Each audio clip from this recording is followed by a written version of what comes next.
Hello বন্ধুরা, আমি Moumita. Welcome back to my channel. আজকে আমি বানাবো আলু দিয়ে চিংড়ির কারি। এটা খুবই সিম্পল রেসিপি, আপনারা এটা বাড়িতে খুব সহজেই বানিয়ে নিতে পারেন। একবার ট্রাই করে দেখবেন, আপনাদের অবশ্যই ভালো লাগবে। খুবই ইজি। চলুন স্টার্ট করা যাক। তো এখানে প্রথমে আমি চিংড়ি মাছ নিয়ে নিয়েছি। চিংড়ি মাছটা নুন হলুদ দিয়ে মাখানো, আর এই আলুগুলোকে আমি লম্বা লম্বা করে কেটে নিয়েছি। লাগবে সর্ষের তেল, আর এখানে অল্প পেঁয়াজ আদা রসুন বাটা আছে একসাথে, তেজপাতা, কুচনো পেঁয়াজ, এখানে গোটা জিরে আছে, একটা জিরে গুঁড়ো, আর তারপরে লাগবে আপনার হলুদ, লঙ্কার গুঁড়ো, আর এখানে আছে গরম মশলা। তো চলুন এবার শুরু করা যাক।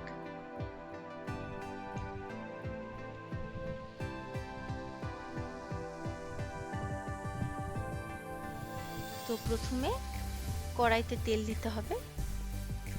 সর্ষের তেল অবশ্যই ইউজ করবেন, কেন মাছের রেসিপি মানেই সর্ষের তেল। তো সর্ষের তেলটাই ব্যবহার করা ভালো। তো আমি এখানে আর কি একটা পরিমাণ মতো সর্ষের তেল দিলাম।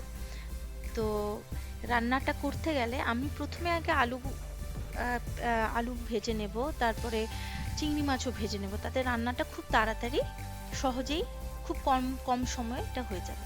তো প্রথমে দেখুন, লম্বা করে কেটে রাখা আলুগুলো তেলের মধ্যে দিয়ে আমি ভেজে নেব। অল্প হলুদ, নুন পরিমাণ মতো দিয়ে আপনারাও এটাকে চাপা দিয়ে, মানে কোনো কিছু ডিশ দিয়ে ঢাকা দিয়ে এটাকে আপনারা ভালো করে ভেজে নেবেন।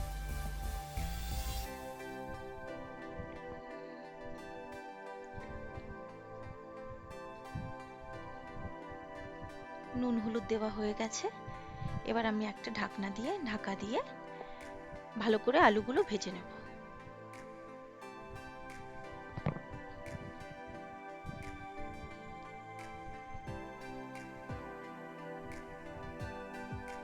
দেখুন, এবার আলুগুলো খুব সুন্দরভাবে ভাজা হয়ে গেছে।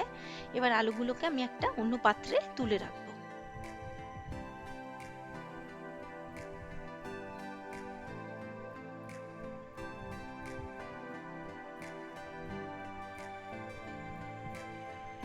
এবার এই তেলের মধ্যেই আমি ওই নুন হলুদ মাখানো চিংড়ি মাছগুলোকেও ভালো করে ভেজে নেব।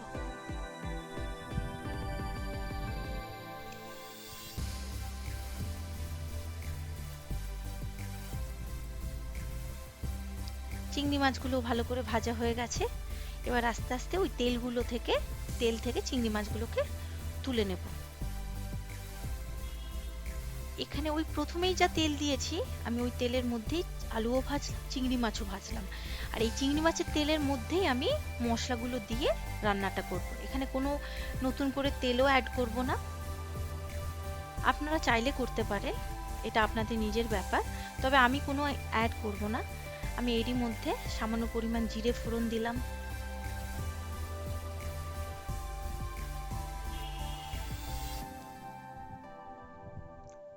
জিরেটা একটু ভাজা হবে, এর মধ্যে অল্প পরিমাণে কুচনো পেঁয়াজগুলো দিয়ে দিলাম।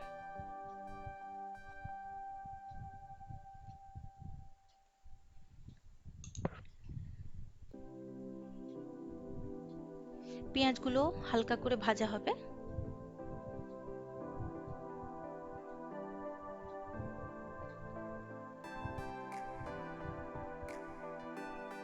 পেঁয়াজগুলো ভাজা হয়ে গেছে, দেখুন ব্রাউন হয়ে গেছে।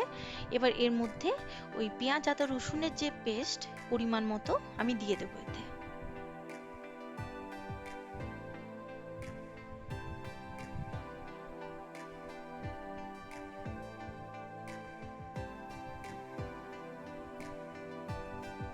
ভালো করে এবার মশলাটা আমি কষিয়ে নেব।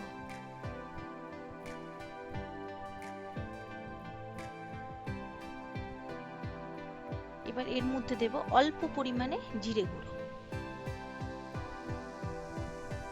এবার দেব হলুদ গুঁড়ো, তারপরে দেব লঙ্কা গুঁড়ো।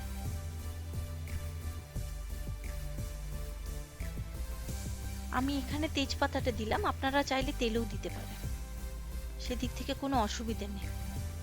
এবার মশলাটা ভালো করে কষিয়ে নেব।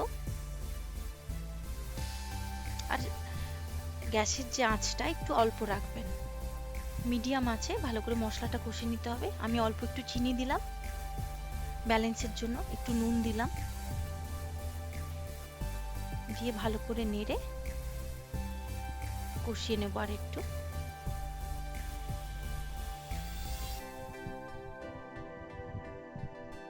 দেখুন কষানো হয়ে গেছে। এবার এর মধ্যে ভেজে রাখা আলু আর চিংড়ি মাছটা দিয়ে দেব। দিয়ে খানিকক্ষণ এটাকেও হালকা একদম সিমে রেখে গ্যাসের আঁচটাকে এবার ভালো করে এটাকে আরেকটু মশলার সাথে এটাকে নেড়ে নেব 1 থেকে 2 মিনিট।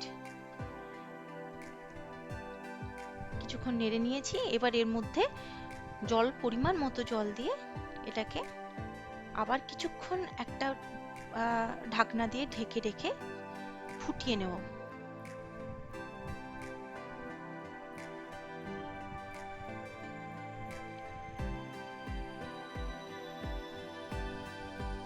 ঢাকনা দিয়ে ফুটিয়ে নিয়েছি। আমাদের চিংড়ি মাছ দিয়ে আলুর যে কারিটা এটা রেডি। খুবই ইজি, খুবই সিম্পল রেসিপি। এটাকে গরম গরম ভাতের সাথে খেতে খুবই ভালো লাগবে। এবার লাস্টে সব শেষে আমি একটু গরম মশলা গুঁড়ো ছড়িয়ে দিলাম। আপনারা চাইলে একটু অল্প করে ঘিও দিতে পারেন। আমি ঘি দিচ্ছি না, আমি খুবই সিম্পল। টমেটোও দিতে পারতেন আপনারা, কিন্তু আমার বাড়িতে নিত্যনৈতিক জীবনে বাড়িতে যা থাকে সেইটা দিয়েই আপনি খুব সহজেই এটা বানিয়ে নিতে পারেন খুবই অল্প সময়। তো সেটাই আমি দেখালাম। আপনি এর সাথে চাইলে অনেক কিছুই অ্যাড করতে পারেন, ক্যাপসিকাম অ্যাড করতে পারেন। খুবই অল্প সময় রেডি হয়ে গেল আমাদের চিংড়ি মাছ দিয়ে আলুর তরকারি বা আলু দিয়ে চিংড়ি মাছের কারি। আপনারা এটা অবশ্যই বাড়িতে বানিয়ে ট্রাই করবেন।